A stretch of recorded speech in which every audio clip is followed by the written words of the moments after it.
भारतीय संविधान नाम सुनते ही लगता है ना कि जैसे कोई बहुत बड़ा पहाड़ हो। इतने सारे आर्टिकल्स, इतने सारे हिस्से, इनको याद रखना तो भाई लगभग नामुमकिन सा ही लगता है। खैर घबराइए नहीं, आज इसी पहाड़ को पार करने के लिए कुछ बहुत ही कमाल के शॉर्टकट्स और ट्रिक्स समझने वाले हैं हम। यकीन मानिए, ये जितना मुश्किल दिखता है ना, उतना है नहीं।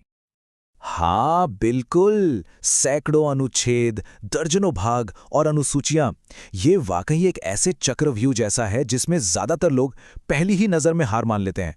ऐसा लगता है जैसे जानकारी का कोई समंदर हो जिसमें हम कहीं डूब ही जाएंगे। देखिए, इसे समझने का एक नजरिया है। ये कोई 100 मीटर की रेस नहीं है जहां बस रट्टा मारा और काम हो गया। नहीं, ये तो एक 10 किलोमीटर की मैराथन जैसी है, जिसके लिए एक सही स्ट्रैटेजी और पूरी तैयारी की जरूरत होती है। हमें रटने पर नहीं, इसे असल में समझने पर ध्यान देना होगा। और यही से तो खेल दिलचस्प होता है। क्या हो अगर मैं कहूं कि कुछ ऐसी स्मार्ट ट्रिक्स हैं जो इस विशाल संविधान को एक कहानी की तरह हमारे दिमाग में फिट कर देंगी? तो तैयार हैं? चलिए शुरू करते हैं। हमारी पहली और सबसे जबरदस्त ट्रिक है मौलिक अधिकारों को याद रखने के लिए, और वो भी एक कहानी के जरिए। हम इन अधिकारों को सीधे सीधे जिंदगी के सफर से जोड़ने वाले हैं। यहाँ पे हमारा मास्टर स्ट्रोक ये है कि हम इन सूखे कानूनी आर्टिकल्स को जिंदगी के ठोस और भरोसेमंद अनुभवों से जोड़ देंगे। मतलब हम इन्हें सिर्फ नंबरों की तरह नहीं, बल्कि एक कहानी के हिस्से की तरह देखेंगे। जरा सोचिए, 14 से 18 साल की उम्र, हम सब स्कूल में होते हैं, एक जैसी यूनिफॉर्म पहनते हैं, हमें यही सिखाया जाता है कि हम सब बराबर हैं, कोई छोटा बड़ा नहीं। ठीक इसी तरह संविधान के अनुच्छेद 14 से 18 हमें समानता का अधिकार देते हैं। सिंपल। अच्छा, स्कूल के बाद क्या आता है? कॉलेज। 19 से 22 की उम्र, जब हमें चाहिए होती है आज़ादी, अपनी मर्जी से जीने की, अपने फैसले खुद लेने की स्वतंत्रता। और देखिए, हमारे संविधान में भी अनुच्छेद 19 से 22 स्वतंत्रता के अधिकार की ही बात करते हैं। कॉलेज के बाद 23-24 की उम्र में लगती है पहली नौकरी, और कई बार खासतौर पर फ्रेशर्स को शोषण का सामना भी करना पड़ता है। ये जिंदगी की एक कड़वी सच्चाई है। ठीक इसी तरह अनुच्छेद 23 और 24 हमें शोषण के विरुद्ध अधिकार देते हैं। जिंदगी में जब थोड़ी मुश्किलें आती हैं ना, तो 25 से 28 की उम्र में अक्सर लोग अध्यात्म की ओर झुकते हैं, अपने धर्म में शांति खोजते हैं। और हमारा संविधान भी अनुच्छेद 25 से 28 में हमें धर्म की स्वतंत्रता का पूरा अधिकार देता है।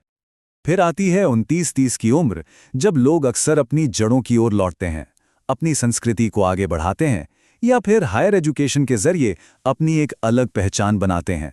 और यही तो हैं हमारे सांस्कृतिक और शैक्षिक अधिकार, जिनका जिक्र अनुच्छेद 29 और 30 में किया गया है। और आखिर में 32 साल की उम्र तक आते आते इंसान को जिंदगी की ज्यादातर मुश्किलों के उपाय या रेमेडीज मिल जाती हैं। ठीक इसी तरह अनुच्छेद 32 हमें अपने अधिकारों की रक्षा के लिए संवैधानिक उपचारों का अधिकार देता है ना ये कमाल का तरीका? तो मौलिक अधिकार तो अब हमारी कहानी का हिस्सा बन चुके हैं।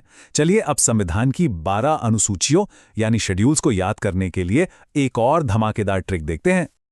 पता है, जब संविधान लागू हुआ था तो उसमें सिर्फ 8 अनुसूचियां थीं, पर आज 12 हैं। ये बदलाव ही इस बात का सबसे बड़ा सबूत है कि हमारा संविधान एक लिविंग डॉक्यूमेंट है, मतलब एक जीवित दस्तावेज जो समय के साथ बदलता और बेहतर होता रहता है। तो इन 12 की 12 अनुसूचियों को याद रखने का सीक्रेट कोड क्या है? ये एक बहुत आसान सा अंग्रेजी का वाक्य है, टीयर्स ऑफ ओल्ड पीएम। भले ही ये अंग्रेजी में है, लेकिन ये आपको सभी 12 अनुसूचियों को लाइन से याद रखने में जादू की तरह मदद करेगा। चलिए इसे फटाफट से तोड़ते हैं। टी से टेरिटरीज यानी हमारे राज्य और केंद्र शासित प्रदेश। ई से एमोल्यूमेंट्स यानी वेतन। ए से अफर्मेशन यानी शपथ। आर से राज्यसभा में सीटों का बंटवारा। एस से शेड्यूल्ड एरियाज यानी अनुसूचित क्षेत्र। ओ से अदर शेड्यूल्ड एरियाज। एफ से फेडरल स्ट्रक्चर यानी केंद्र और राज्यों के बीच शक्तियों का बंटवारा। ओ से ऑफिशियल लैंग्वेजेस यानी हमारी आधिकारिक भाषाएं। एल से लैंड रिफॉर्म्स यानी भूमि सुधार। डी से डिफेक्शन यानी दल बदल कानून। पी से पंचायत्स और आखिर में एम से म्युनिसिपैलिटीज। हो गई ना पूरी 12 की 12 याद? तो अब जब हमारे पास अधिकारों और अनुसूचियों को याद रखने की ये सुपर पावर्स आ गई हैं, तो चलिए एक कदम पीछे हटते हैं और देखते हैं कि ये चीजें संविधान के इस विशाल ब्रह्मांड में आखिर फिट कहाँ होती हैं? जरा सोचिए, हमारा संविधान 25 अलग-अलग चैप्टर्स वाली एक मोटी किताब की तरह है और हर चैप्टर एक खास विषय पर है। ये दिखाता है कि ये कितना बड़ा और कितना डिटेल्ड है। और इन 25 किताबों में 395 से भी ज्यादा नियम है, यानी कि आर्टिकल्स।